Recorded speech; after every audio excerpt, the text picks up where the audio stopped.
አሁን የምንገኘው ደግሞ የእንግዳ ሰዓታችን ላይ ነው። የእንግዳ ሰዓታችን ነው ተመልካቾቻችን። የዛሬ እንግዳችን በጣም ትልቅ እንግዳ ነች። ስለሷ ስናነሳ ስሟን ስንጠራ ሁላችንም በየአይምሯችን የሚመጣ የድምጿ አለ። ለምሳሌ አንዴ አይደል ሳቀው አለ። የኢትዮጵያ ቴሌቪዥን እንግዲህ ስራ የጀመረችበት ነው። ስለዚህ ስለ እንግዳችን ማን ብለን እናስተዋውቅ? ያው የቀድሞ የስራ ባልደረባችን ነች። ከዛ ደግሞ ከተቀጣሪነት ወጣ ሜዲ ያከበረን አይደል ራሳግል የቻለ ከዛ ደግሞ በኦዳ አዋርድ እናውቃታለን። ኦዳ አዋርድ እንግዲህ ባህልን ከፍ አድርጎ የሚያከበር አዋርድ እንግዲህ አሳይታናለች። በሻቱ ተወለማርያም ነች። አሁን ደግሞ በአዲስ ነገር መታለች አይደል? አው ከዚህ በፊት በሼን እንግዲህ የምናውቃት በመዝናኛው ላይ ነበር። አሁንም ከመዝናኛው ሳትወጣ ኮስተር ብሎ የምናውቃቸውን ፊቶች ፖለቲከኞች በጠበቅ ባለ ንግግራቸው የምናውቃቸውን ይዛልን ነው የመጣችው። ፈገግ በሚያስብል ፕሮግራም በሼን እንኳን ወደ ቀድሞ ቤትሽ በድጋሚ እንኳን ደህና መጣሽ። እንኳን ደህና ቆያችሁኝ። እንግዳ ስትሉኝ እኮ ማን ነው እንግዳ? እኔ ነኝ እናንተ ማን ባቀና እናንተ ለማለት እየዳዳይ ነበረ። በእርግጣው 9 አመት ቀላል አይደለም። ከ9 አመት በኋላ ነው ተመልሼ እየመጣሁ ያለሁት ወደ ኢቲቪ እና በጣም ደስ የሚል ስሜት አለው። እንኳን ተቀበላችሁኝ። እንኳን ደህና ቆያችሁ። 2009 አይደል? አዎ የመጨረሻ የነበረው እንግዲህ ኢትዮጵያ ቴሌቪዥን ስራን የጀመርሽበት ቤትሽ ነው። ስለዚህ ስራን ወደ ጀመርሽበት ቤትሽ ኢትዮጵያ ቴሌቪዥን የራስሽን ፕሮግራም ይዘሽ መምጣት ስሜቱ እንዴት ነው? በእውነት በጣም ደስ ይላል። ግን ስመጣ ራሱ አመጣጤ እንደ አዲስ እንደሌላው ሰው እንትን ልሰራ አስቤ ምናምን በሚል አይደለም። ፕሮግራም ልጀምር ነው ጠጋ በሉ አይነት እንትን ነው። አዎ እንጂ እንደዛ ነው የሚሰማኝ። በፍጹም የእንግድነት እንደገና ደግሞ የሆነ የጠያቂና የተጠያቂ አይነት ስሜት የለውም። ምናልባት የመንግስት ተቋምም ስለሆነ ሊሆን ይችላል። የመንግስት ተቋም የሁላችንም አይደል? የመንግስት ማለት የሁሉም ሰው ነውና ባለቤቱ ሁላችንም ስለሆንን በነጻነት ጥሩ የመሰለኝን ሐሳብ እንግዲህ ከዚህ ሁሉ አመት በኋላ ተመልሰን እንደኔ ያለ ሰው ሲኒየር የሆነ ሰው ረጅም ጊዜ መዝናኛ ላይ የቆየ ሰው አዲስ ፕሮግራም ይዤ ልምጣ ሲል መቼም የተለመደ የነበረ አይነት ነገር ይዞ መምጣት ደስ አይልምና በምን መልኩ ቆንጆ ነገር ይዘን እንምጣ ብለን ስናስብ ነበረ። አሁን ደግሞ ጊዜው እንደምታዩት በብዙ ነገር ትልልቅ ምንላቸው ሩቅ የሚመስሉን ሰዎች ወደኛ ለመቅረብ የሚጥሩበት ጊዜ ነው። ባገኙት አጋጣሚ ሁሉ አንዳንዶቹ የፌስቡክ ፔጅ አላቸው፣ ሌሎቹ ቲክቶክ ሁሉ ከፍተው ከሰው ጋር ለመቅረብ ይሞክራሉና በእኛ ፕሮግራም ደግሞ እንደው የተሻለ እድል ብንሰጥና ቁጭ ብለን ብናወራቸው ሚል ሐሳብ ይዘን ነው የመጣነው። አንዴ በደንብ ነው የምታስወራው ደግሞ በሼጋ አትቅረቢ ይወልሽ ነው የምታወጪው። እንደውም እጠይቃታለሁ ብዬ ያሰብኩት የነበረው ነገር እሷ በጣም የመዝናኛ ሰው ነች፣ የሳቅ ሰው ነች እና እንዴት ነው በጣም ሲሪየስ የሆነው ነገር የመረጠችው? አንደኛ በኢንትረስት ደረጃ ማለት ከዛ ደግሞ የግል ህይወታቸው እንዴት ያወሩላት ይሆን እያልኩ ነበርና እንዴት አሰብሽ? ምንድነው ሐሳቡ መሰለሽ? እነዚህ ሰዎች አጠቃላይ ገና ዛሬ ለሚሰሙ ተመልካቾች ከበሻቱ ጋር የሚባል አዲስ የመዝናኛ ፕሮግራም ልንጀምር ነው። እዚህ ፕሮግራም ላይ ደግሞ የሚመጡት ሰዎች ትልልቅ የመንግስት ተቋማትን የሚመሩ በሚኒስትር ደረጃ ወይንም ደግሞ ስቴት ሚኒስትር ሆነው ምክትል ሆነው የሚሰሩ ናቸው። እንደዛ እንኳን ካልሆኑ አገሪቷ ላይ አለ የተባለ ትልቅ ተቋም የሚመሩ ናቸው። ብቻ በአንድም ሆነ በሌላ መንገድ ሩቅ የሆኑ የሚመስሉን ሰዎች ናቸውና እነዚህን ሰዎች እዚህ ፕሮግራም ላይ እንጋብዛቸውና በፍጹም ስለ ስራ ሳናወራ እንለያያለን።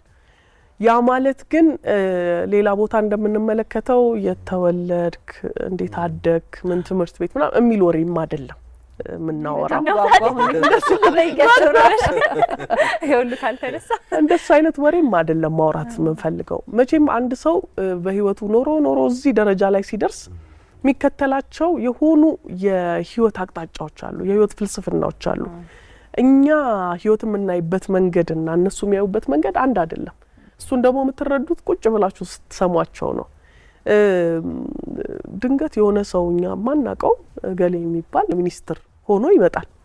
አናውቀውም እኛ ከየት መጣ፣ ምን አለፈ፣ ምን አይነት ቻሌንጅ ህይወቱስ ነበረ፣ እንደው ምን አይነት አይምሮስ ኖሮት ነው እዚህ ጋር የመጣው? የምናውቀው ነገር የለም። የሚያውቀው ነው አውቆት እዛ ጋር የሚሾመውና እኔ ፍላጎቴ ምንድነው ሰዎች ከስልጣናቸውን ባሻገር ከወንበራቸው በላይ ሰዎቹ እነማን ናቸው፣ ምን አይነት ስብዕና ስላላቸው፣ ምን አይነት የስራ ባህል ስላላቸው፣ ምን አይነት የህይወት አረዳድ ስላላቸው፣ ብቻ ብዙ ነገር ምን አይነት መንገድ ተከትለው ነው እዚህ ጋር የመጡት፣ እኔስ ምን አይነት ነገር ባደርግ እንደነሱ ያለ እድል ይገጥመኛል የሚለውን ለማሳየት ነው። ልጆቻችን እኮ ሚኒስትርም ልክ እንደ ዶክተር ፓይለት እንትን እንደሚሉት ሁሉ እኔ ሚኒስትር ነው መሆን ፈልገው የንትን ሚኒስትር ስፔሲፊካሊ ሲያውቁት መስኩን ሲያውቁት ሲረዱት እኔ ይሄኛውን ሚኒስትር ነው መሆን ፈልገው እንዲሉ ማድረግ መቻል አለብን ብዬ አስባለሁና በውጭ ዓለም በጣም የተለመደ ነገር ነው። ታውቃላችሁ በጣም ትልልቅ ፕሬዚዳንቶቹ ምናምን ሳይቀሩ ሾዎች ላይ ይቀርቡና ሰሞነኛ ስለሆነ በጣም ሲል የሚመስሉ ነገሮች ላይ ያላቸው መልከታ ያጋራሉ። በእርግጠኛ ጋር በጣም ብዙ ይቀራል። ግን አሁን ያሉት ባለስልጣናት ትንሽ ይሻላሉ። ተፈታርጓል በራቸው አይስ ብሬከር ሆናለች በሽም ይመስለኛል አይደል? አሁን እኛ ራሱ ስፖቱን ስናየው በጣም ይስቃሉ፣ አብሮሽ ይጫወታሉ እና ያጓጓል ለማየት። አንቺ ግን አልጨነቀሽም? እንደው ይሄ ሰውዬ መጥቶ ይስቅልኝ ይሆን የምጠይቀው ጥያቄ አያስከፋ ይሆን ብለሽ አልተሳቀቅሽም? አታሰሪ ሆነ ዋናው ጥያቄ ነው። በሻቱን ካወቃችኋት ለእንደዚህ አይነት ነገር በፍጹም ግድ የማይሰጣት ሰው ነኝና ምንም ሲመጡ መጀመሪያው ኮታቸውን ከማስወለቅ ነው። እንደምታውቁት ይሄ ፎርማል የሆነ አለባበስ እንደዚህ ለብሶ አይቻልም። ሴቶቹም እንዲህ በሂል ጫማ ምናምን አይቻልም። በጣም ቅልል ብለው ነው የሚመጡትና ነገርየው ራሱ ይገባቸዋል።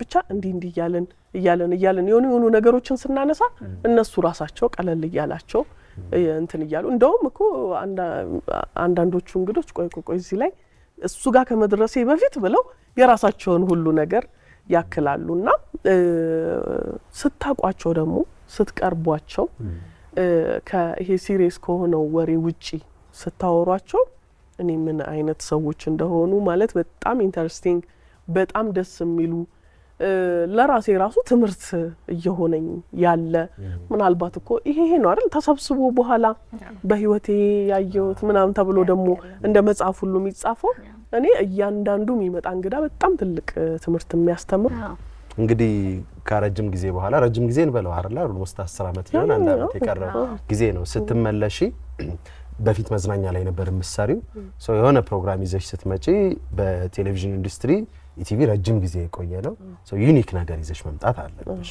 ሶ አሁን ከነገርሽን ሐሳቦች ውጪ ምን ዩኒክ ነገር አለው ምን የተለየ ነገር አለው ዝግጅትሽ? እንግዲህ ትልቁ ነገር እነዚህን እንግዶች ከዛኛው ማንነት አውጥቶ እነሱን ከህዝብ ጋር ማገናኘት ነው። ከዛ ውጪ ግን አይደለም የኔ ፕሮግራም ሙሉ ኢቲቪ ያለበትን ሪቮሉሽን ታውቁታላችሁ። ሙሉ ፕሮዳክሽኑ ከኢቲቪ ጋር ነው የሚሰራው በትልቅ ጥንቃቄ ከሁሉ ላይክ ከሴቲንጉ ከቀረጻው ከሁሉ ነገር ጀምሮ በከፍተኛ ጥንቃቄ የሚሰራ ነው። አንዳንድ ነገሮች እንደው ዝም ብሎ እንዲታይ ብቻ ተብሎ አይደለም የሚሰራው። እንዲህ ያለ ነገር ለነዚህ ሰዎች ታሪካቸው ነው። እንዳልኩ ደግሞ መማር አላማ ያለው ነገ የነሱን ቦታ ተካለው ብሎ ለሚያስብ ሰው ደግሞ ትልቅ የመማሪያ መድረኩ ነው የሚሆነውና ከብዙ ነገር አንፃር ይሄ እንትኑን የተመልካቹንም የኢቲቪንም ኤክስፒሪየንስ በደንብ ቀየር የሚያደርግና ሌላ አይነት ደግሞ እይታ እንዲኖረን የሚያደርግ ይመስለኛል። ነገርየው መዝናኛ ነው የሚለው በእርግጥም በጣም ነው የሚያዝናናው። በጎን ለጎን ግን በጣም ትልቅ ትምህርት የምንማርበት ማስታወቂያው ላይ አይታችሁኝ እንደሆነ በቃ እንዲሁ ስደነግጥ የእውነት ምናምን እያልኩ ነበርና ብዙ ነገራቸው እንደዛ አይነት ነገር የተሞላበት ነው። ይሄ አሃ ሞመንት ብዙ ነው ያለው ለኔም ለነሱም። አንዳንዴ ደግሞ ሰው ታሪክ ሲሰራ አይታወቀው ያው ዝም ብሎ ህይወቱን ነው እሱ የሚኖረው እና ቁጭ ብላችሁ ስታወራቸው ነው ኦኬ ለካ አውርተውት እንደጨረሱ አይገርምም ምናምን ይላሉ። እኩል ነው የምንደነቀውና ቆንጆ ፕሮግራም እንደሚሆን አስባለሁ። እኔ ግን አሁን ዘመድ ስለሆነና አሁን ለኛ ትነግሪናለሽ ብዬ ነው ማስበው እና እነዚህን ትልልቅ ሰዎች እኔ አሁን ዜናም ሰርቻ ቃለው መጀመሪያ አካባቢ ላይና በጣም ትልቅ ሚኒስትሮችን ልናናገር ስንሄድ በደንብ ተዘጋጅተን ነው የምንሄደው። ምክንያቱም ትንሽዬ ነገር መሳት ማለት እዛ ቦታ አንደኛ ራሳችንን ማስገምገም አንፈልግም፣ ሁለተኛ የሚያመጣውም ዳሜጅ ትልቅ ስለሆነ በጣም ነው የምንጠነቀቀውና በዚህ ልክ የግል ህይወታቸው ድረስ ቅርብ ሆነሽ ስታናግሪያቸው እንደው በጣም ያስገረምሽ ነገር ምንድነው? ምን አገኘሽባቸው?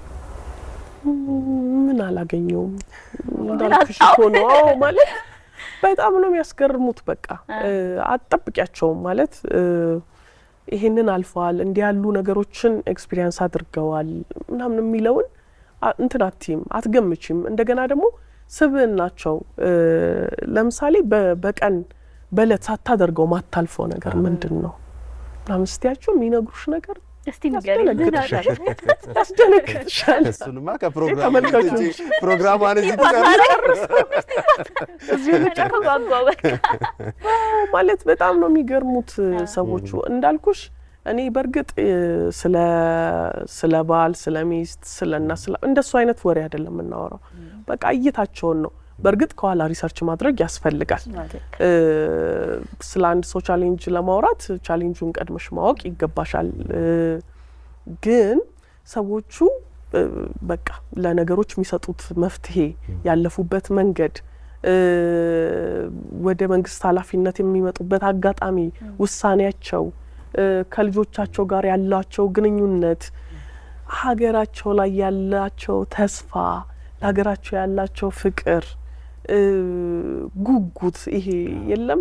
ምናልባት እኛ ዛሬ ላይ ሆነን ብዙ ነገር አይታየንም። እነዚህ ሰዎች ግን ቀጥሎ የምትመጣዋን ከ20 ከ30 ዓመት በኋላ የምትመጣዋን ኢትዮጵያ ያዩዋታልና በቃ እሷን ነገር እንዴት የሚገልጹበት መንገድ ምናምን በጣም ነው ይዞሽ የሚሄደው። ፕሮግራሙን ስታዩት ነው አጠቃላይ የሚገባው። በጣም ጓጓው። የመጀመሪያ እንግዳሽ ማን ይሆን በሽ ወይስ ሰርፕራይዝ እናርጋቸው ተመልካቾች?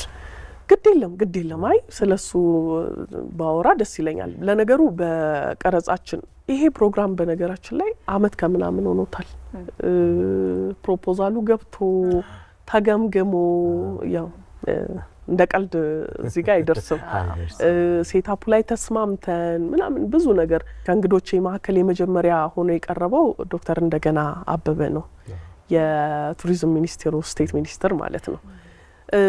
እሱ አሁን በጣም የሚገርም የህይወት ፍልስፍና ያለው፣ ለነገሮች ያለው አመለካከት፣ ለሰዎች ያለው አክብሮት፣ ለሀገሩ ያለው ቀናይነት እኔ በቃ ማለት በፊት የማውቀው ይመስለኝ ነበረ። ግን እዛ ላይ ደግሞ ቁጭ ብሎ ሲያወራ በጣም ገርሞኝ ነበር ስሰማው የነበረው። በጣም ገርሞኝ ምን ያህል ጂኒየስ እንደሆነ አገሩ ላይ ሪከርድ የያዘ ሰው ነው። በእውነት 99.94 ምናምን እንደዚህ አይነት ውጤት ይዞ ያለፈ ብቻ እንዴት አይነት ሰዎች መሰሉ። በጣም ደስ የሚል ሰው ነው የመጀመሪያ እንግዳዬና በጣም የምትዝናኑበት እና የእንግዶቼንም ሌላ ሳይድ የምታዩበት እንደሚሆን ተስፋ አደርጋለሁ። ይሄ ነገር በነገራችን ላይ ከክቡር ጠቅላይ ሚኒስትሩ ነው የጀመረው። ይሄ በቃ ኮታችሁን አውልቁ፣ ይሄ በር ክፈቱልኝ፣ የመኪና በር ክፈቱልኝ ምናምን፣ አዎ የመኮፈስ ይቅር፣ በቃ ውረዱና ህብረተሰቡ ምሰሉ የሚለው ነገር አንደኛው ከህዝቡ ጋር መገናኛ መንገድ ነው ይዞ የመጣው ኢቲቪ። እነዚህ ሰዎች ታውቃላችሁ አሁን ማአት ሚዲየም አለ ስለ ደስ ስላልሽ ነገር ማጋሪያ መንገድ ምናምን፣ እነሱ ጊዜውም ሁኔታውም ምኑም አይፈቅድላቸውም። ነገር ግን እንዲህ ያለ ደግሞ የተመቻቸ ሁኔታ ሲኖር ከሰዎች ጋር ለመግባባት እኔ ህዝቡም መብት አለው ብዬ አስባለሁ። ልናገለግልህ ነው የመጣ ነው ያሉ የሚሉ ሰዎች በተወሰነ መልኩ ከህዝቡ ጋር ያላቸውን ኮመን ነገሮች መመሳሰሎችን እኔ ህዝቡ ዛሬ የሚያልፍበትን ነገር ልክ እነሱ እንዳላለፉበት እንደው በቃ ድንገት ብድግ ብለው እዚህ ጋር እንደደረሱ የሚታዩት እኮ ስላላሳወቁ ነው ሼር ስላላደረጉ ነው ስለማናቃቸው ነው ስላልተረዳዳን ስላልተነጋገርን ነው ሶ ይሄ ከበሻቱ ጋር ፕሮግራም የሚፈጥረው ነገር ምንድነው እኛም ሰዎች ነን ከስልጣኑም ከማዕረጉም ከሹመቱም ከወንበሩም በላይ በፊት ሰዎች ነን ይሄ ታያላችሁ ስልጣን ይመጣል ይሄዳል ከዚህ ተነሳና ዘጋ ትሄዳለ ምናምን ታገለግላለ በየቦታው ይሄድ ሰዎች ዘልቃል አይደለም ስልጣን ያስለክተን እውነትን ነው ነገር ግን እነዚህ ሰዎች ናቸው አንድን ሰው ደግሞ ሰው ስንል የራሱ መገለጫዎች አሉትና ከበሻቱ ጋር በሚኖራቸው ቆይታ ምን ናሳየው ያንን ነው ማንነታቸውን ሰውነታቸውን ምን ደስ ያሰኛቸዋል ምን ያስከፋቸዋል በቃ የተለያየ ነገር ነው ምናነሳውና እኔ ያው በጣም ውድ ጊዜ ነው ያላቸው እናቃለን በጣም ቢዚ ናቸው እንኳን ቀኑን ለሊቱን ሁሉ እየሰሩ ነው እናቃለን ግን ለዚህ ፕሮግራም ደግሞ ጊዜ ሰጥተው ከህዝባቸው ጋር ቢገናኙ ቢነጋገሩ ቢወያዩ መልካም ነው ማለት ፈልጋለሁ እሱን ማሳመኑ ራሱ እኮ ረጅም ርቀት ያስኬዳል አይደል የሚገርም ፍላጎት እኮ አንዳንዱ ጋር ጭራሽ ነው ፍላጎት የሌለው ይሄ እንትኑ አልወጣለንም ገና ብዙ ነገሩ ይሄ ፎቢያው ስልጣን ስልጣን ማለት ህዝብን ማገልገል አፍተሮል ኃላፊነት ነው ሌላ ምንም ታምር የለው እኔ የሚገባኝ ምረዳው ትልቅ አገርን የሚመራ አለ ዴን ከሱ ላይ ያጋራሃል አንተ ደግሞ የኛውን ፓርት አገልግል ይሄኛው እንደዛ ነው ሶስቱን ኃላፊነት ነው መወጣት የያዙት እነዚህ ሰዎች ሌላ ምንም ነገር አይደለም ያረጉት ስለዚህ ከዛ መሃል አንደኛው ለህዝቡ ቀረብ ማለት የህዝቡን እንትን ለመረዳት እኮ አንተ ራስህ ሰው ሆነ መገኘት የራስህን ሐሳብ ኦፒኒየን ሼር ማድረግ ያስፈልጋልና ገሚሱ እሱ ነገር ራሱ ገና ብዙ ያልተረዳ ያልገባው አለ አንዳንዱ ደግሞ ይፈልጋል ጊዜ የለው ጊዜ ደግሞ እኔ አሁን ዛሬ ጊዜ የለኝም ካልኩ የለኝም ማለት ብዙ የሚቀድሙ ነገሮች አሉ እንደው አንዳንዴ የሆነ ነገር ተወታ አድርገን እንመጣለን እንጂ ምንም አይቀድም እንትን ቀደም ተከተል ነው እንጂ ነፃ የሆነ ጊዜ የሚባል የለው ስለዚህ ከበሻቱ ጋር ነገ አይደለ ነገ ነው የሚቀርበው ነገ ነው የሚጀምረው በጣም በጉጉት ሲጠበቅ የነበረው ቀን ደረሰ እሁድ 2 ሰዓት ላይ ነው የሚጀምረው ለ1 ሰዓት ነው ከተመልካቾች ጋር ቆይታ የሚያደርገው እስቲ እንግዲህ እናየዋለን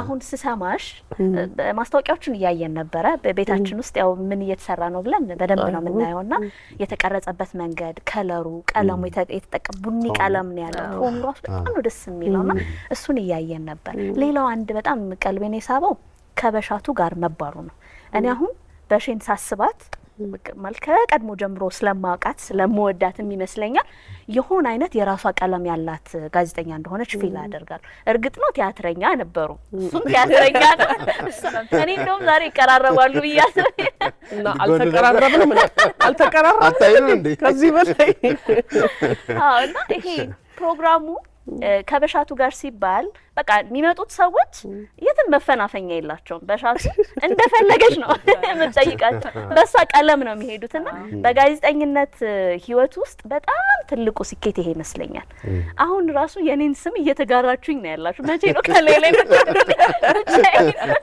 ቅዳሜ መዝናኛ ነው በነጻነት አይቀርም እና እንደ ጋዜጠኝነት በጣም ትልቅ ስኬት ነው ብዬ አስባለሁ ከዛ ግን ባለፈ እነዚህ ሰዎች መተው የግል ህይወታቸውን ሲያነሱ ቅርብ ሆነን እንድናያቸው ካደረገ እንደው ትንሽ ፍርሃት የለም ወይ ሰዎቹ ላይ የሚጠየቁት ሰዎች ላይ ራሱ መተው የራሳቸውን የግላቸውን ነገር እንደው ለማውራት ትንሽ ፍርሃት የላቸውም ወይ እኔ በጣም ማተኮር ምፈልገው እኔ የነፂ ትዳር የነፂ ልጆች ስንት 5 ሆኖ 4 የነፂ ምናምን እሱ አይደለም እሱ ምንም ያን ያህል የሚፈይደው ነገር የለም ግን ልጅ አስተዳደግሽ ምን ይመስላል እንዴት ነው ከነሱ ጋር ያለሽ ግንኙነት ለእሱ ማተር ያደርጋል። ምክንያቱም ትውልድ ነው አምታፈሪው። አንቺ ቆንጆ ኤክስፒሪየንስ ካለሽ ሌሎች የሚሰሙና ኦኬ እንትና እንዲህ ነው የሚያደርገው። ቻሌንጅ ሲገጥሙሽ እንዴት ነው የምታልፊያቸው? ምን ታረጊያለሽ? አይመስለንማ እነዚህ ሰዎች ቻሌንጅ በየቀኑ ይገጥማቸዋል። የሚያልፉበት ጥበብ ቢኖራቸው ነው አልፈው እዛ ጋር የደረሱት እንጂ ነገር ማልጋ ባልጋ ቢሆን ሁላችንም እኮ የሆነ ባለስልጣን በሆንን ነበረ። ሁላችንም የሆነ ሚኒስትር በሆንን ነበር። ስለማይሆን ነበር ሚኒስትር አንድ ለሽ የተባለ ነበር የሚሆነው ነገርየው። እነሱ የተለዩበት የሆነ መንገድ አለ። የኔ ፍላጎት እነዛ የህይወት እይታ ፍልስፍናቸውን ነው ማግኘት እንፈልገው። ይመስላል የተወለድከው እዚህ ነው አይደል ምናምን ልልኮ እችላለሁ። እንደዛ ስል ግን ዛሬ እዛ ቦታ ላይ ያለ ሰው አለ። ከዛም የባሰ ሩቅ የሆነ መብራት የሌለበት ውሃ የሌለበት መንገድ የሌለበት መከራ የሆነ ቦታ ዛሬም ያለ ሰው አለ። ገባሽ አይደል? ግን ተስፋ አለ፣ ነገ እዚህ ጋር ትመጣለህ የሚለውን ነገር ማሳየት ነው ፈልገው። የግድ በያው በመብራት በውሃ ምናምን ላይ ይገለጽ ይችላል። ከተማ ውስጥ ሆኖ በብዙ መንገድ ችግር ውስጥ ያለ ሰው ሊኖር ይችላል። ህይወት ቻሌንጅ ያደረገው ያለ ብዙ ሊኖር ይችላል። ስለዚህ እነዚህ ሰዎች ከዛ መጥተው እዚህ ጋር ከደረሱ አንተ እዚህ ጋር ሆነ ማትደርስበት ምንም ምክንያት የለም። እኔ ማሳየቱን ፈልገው ግን ቀደም እንዳልሽው እነዚህ እንግዶቻችን ቀድሞ ወር የሚሉት እንደዛ አይነት ስጋት ያለባቸው ናቸው። ወስዳ ደግሞ እንደዛ ብትለኝስ ምናምን በሚል ማለት ነው። ግን እኔም እረዳለሁ ሰውሪንግ ውስጥ ከገባው በኋላ ማምለጫ የለውም ነው። አይ እንደዛማ አይሆንማ። ቀስ ቀስ እያልን ነው ባህሏን ማምጣት ያለብን። አሁን ተጀምሯል። ፕራይም ሚኒስትሩ የሆኑ ቻናሎች ጋር ሲሄዱ እኮ እንደነግጣለን አይደል? እንዴት እዛ ሄዱ ምናምን እንላለን። ወይ ደግሞ ካልጠበቅነው ጋዜጠኛ ጋር ስናያቸው ምናምን የሆነ እኮ ሾክ ያደርገናል። ኢቭን ዞ የሚያወሩት ስራ ቢሆንም ከበሻቱ ጋር የሚለየው ስራ ነው። ማይነሳ ነገር ስራ ነው እንዳልነው ቅድም ሰውየውን ማሳየት ለታመጫቱ ጥሩ ነው። አይቀርም ያው በምንድነው በጋለ ምጣድ ይሻላል ብለን ነው። ይሻላል እውነት ነው። ከተሟሸ በኋላ ሞቅ ካለ በኋላ እውነት ነው። ህዝቡ ያውቃቸዋል። ዝሮ እንዳልሽው በስራቸው እኮ ያውቃቸዋል። ግብርና ሚኒስቴርን ስለ ግብርና ሲያወሩ ህዝቡ ያውቃቸዋል። የተለያዩ ጋዜጣዊ መግለጫ ላይ ነው ግን የሚያውቃቸው። ስለ ስራ ሲያወሩ ነው ያውቃቸው። ስለ ፍልስፍናቸው ስለ አተያየታቸው ሲያወሩ ያውቃቸው። በነገራችን ላይ የዚህ የስልጣን ጉዳይ ስናነሳ ዓለም ላይ ያለ ነው የፖለቲካ ድጋፍ ስልጣን የሚያሰጥ የሚመስለው ብዙ ሰው ነው ዓለም ላይ አውሮፓም አሜሪካም ውስጥ ታያችሁ የፖለቲካ ድጋፍ ብቻ እዛ ቦታ ያመጣቸው ይመስላችኋል ሰዎች። ግን ጥረታቸው ነው ድካማቸው ነው። እንዳለችው ከኔና ካንቺ ወርክሬት ሻል ያለ ወርክሬት ስላላቸው ሻል ያለ ሰዓት እንቅልፍ ሳይተኙ ስለቆዩ ነው። ስልጣን ብቻ ሳይሆን በየትኛውም ደረጃ ከኛ የተሻሉ ሰዎች ከኛ በተሻለ እኛም እናረጋውን አርገው ግን በተሻለ ሰው ነውና እሱን ገጽ ለማሳየት ነው። ይሄ አሁን ያነሳው ነጥብ ባይ ዘ ወይ በጣም በቃ ማለት ሁሉም ሰው ሊረዳው የሚገባ ማንም ሰው በሩ ተንኳክቶ እኔ እኮ የእንትና ደጋፊ ነኝ ምናምን ስላለ እና እንትን ሚኒስትሩን ሊባል አይችልም። ችሎታን እውቀትን በጋራ የመስራት ክህሎትን በጣም ብዙ ነገሮችን ክህሎት የሌለው ሰው ቦታው ሊሰጠው አይችልም፣ አይሆንም። እሱን ራስን ማብቃት ያስፈልጋል። እነዚህ ሰዎች ደግሞ ራሳቸውን ያበቁበት መንገድ እንደኛ አሁን እኛ እንኳን እንሻላለን ስለውነት ከኛ ደግሞ ቀደም ያሉት ያለፉበት መንገድ በጣም የሚገርም ነው። እልህ ራሱ ጥሩ ነገር እንድትሰሪ ያደርግሻል። አንዳንዴ ያጣሹን ነገር በጣም ማለት ከየትም ጥግ መተሽ አንቺ ብቻ ከሰራሽ ከበረታሽ ጀግና ከሆንሽ እና ቻሌንጆችን ማለፍ ከቻልሽ እንዲህ ትሆኛለሽ። ይሄው ትልቅ ማሳያ ነው። 9ኛ ክፍል አምፖል ያየ ሰው ሙሉ የሀገሪቷን ኢነርጂ ያስተዳድራል። ይሄ ግን ምን ይረዳቸዋል? ዛሬ ላይ በዛ ልክ የሚፈተኑ ኢትዮጵያውያን አሉ በየጓዳ ጎርጓዳው። የሳቸው ወጣ እንዳይደርሰው ቀንና ሌሊት ይሰራሉ። ከሳቸው የተሻለ እድል እንዲኖረው ይተጋሉ። ገባህ? ስለዚህ እኔ በጣም ፓሽኔት የሚያረጉ ሰዎች ናቸው። ዋው እኔ ከበሻቱ ጋር ዛሬ ጀምር በዚህ ሰዓት ይሆን እኔ አንድ ነገር ማንሳት ፈልጋለሁ። በሺ እንግዲህ በተለያዩ ስኬቶች አልፈሻል። ይሄም ደግሞ ትልቅ ስኬት ነው። ያልተደፈረ ሾው ነው አሁን የጀመርሽውና በጣም ከፍተኛ ማለፍ አቅቶ የነበር የምትዩ አጋጣሚ ያለሽ ይሄን ሾው ስትጀምሪ ከበድ ብሎብሽ የነበረ መንገድ ነበር? ስለ እውነት ለመናገር እኔ እንደ አየሽ ደግሞ የራሴ ፍልስፍና የራሴ እኔ እንደዚህ አይነት እንዲህ ብዬ ማውጣቸው ነገሮች የሉ በህይወትም ነው ማለት ይሄኛው በር ሲዘጋ ያኛውን በር ለመክፈት ነው የምትሞክረው ማለት ስራ የሚባለው ያለቀለት ነገር እኮ አይደለም። በቃ ፕሮሰስ ነው። ካላለፋ ምንም ስራ ማለት ፕሮሰስ ነው።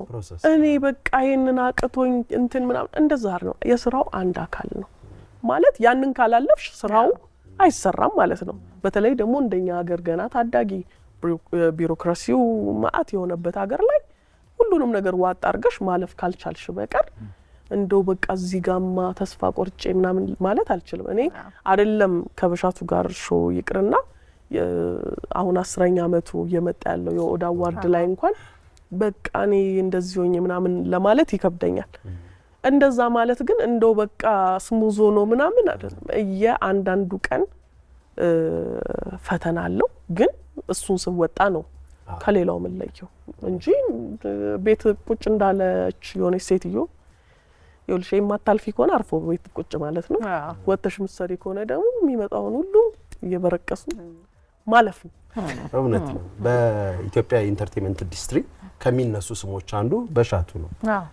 ለመነሳቱ ምክንያቱ አሁን ያለችው ነገር ነው። ሌላ ምንም ተአምር ሊኖር አይችልም።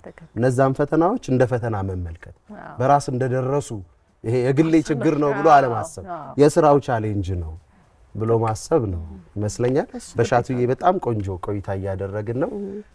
ነገ 2 ሰዓት አልናቸውና ለሚጠብቁ ተመልካቾቻችን ደጋሽ ነው መጥራት ያለበት አይደል? እስኪ ድግሴን ብሉልኝ ባያቸው ተመልካቾቻችን። አዎ እንግዲህ ተመልካቾቻችን ከበሻቱ ጋር የተሰኘ ዝግጅታችን ነገ እሁድ ምሽት ላይ 2 ሰዓት ላይ ለ1 ሰዓት ከእናንተ ጋር ቆይታ ለማድረግ የመጀመሪያ ክፍሉን ይዞ ይመጣል። በጣም በጣም እንደምትወዱት ተስፋ አደርጋለሁ። እኒ የሚመጡት እንግዶች ሌላኛው ገጽታቸውን ነው ይዘን የምንመጣውና እንግዲህ ዋው እንደሚሉ ዋው እንደምትሉ ተስፋ እናደርጋለን። አመሰግናለሁ። በሺ በጣም ነው የምናመሰግነው። እኛም ስላገኘንሽ ደስ ብሎናል። እውነት ለመናገር ከሷ እንግዶች ሳይሆን እኛም ከበሺ ብዙ ነገር ተምረናል። አልበገሪነትን አይተናል።